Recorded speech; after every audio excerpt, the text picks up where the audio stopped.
what you're looking at right here is the dreaded aphid that has been multiplying like crazy in my hoop house. And see, there's a winged one right there. They are brutal. Brutal if you let them get out of hand. Let me eliminate that guy. And that guy. So the problem is with these things is I finally got them somewhat under control, because I've been spraying every 2 days. When I finally got a month and a half off so I can be on top of them when I was going to work, and by the time I came back they were already like I was starting over again.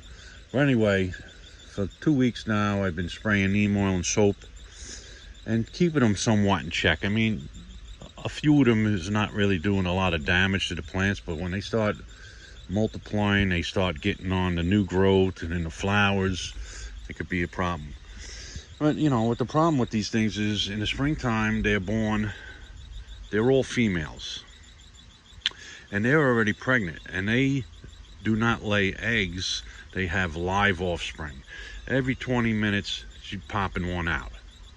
So all day long they're popping babies out, and those babies are already pregnant, and 1 week later, after they shed 2-3 times, and it takes like a week, they're starting to pop out babies one after another, all females.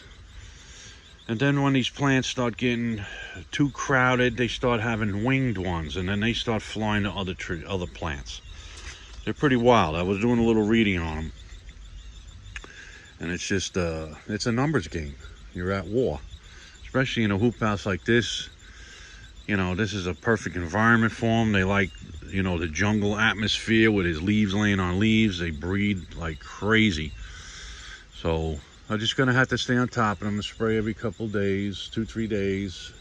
And it seems like I'm finally getting them somewhat under control. Some of the plants that they were really infested on, I cut back. The Swiss chard, the peppers, they were all over the eggplants, but I think I got them pretty good on the eggplants. The neem oil and the soap really knocks them out.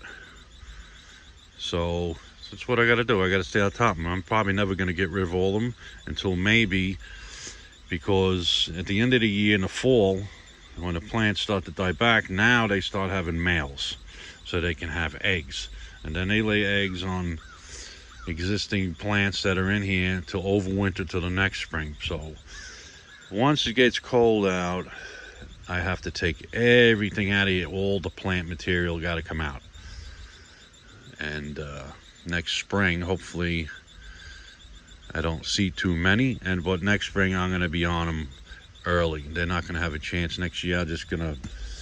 I wasn't thinking of it. It was too late for me. Well, like I say, I'm putting hurting on them. You know, you can see them on the leaves on the eggplant. I already sprayed these. They're all dead. And that's it. And these yellow traps work out great.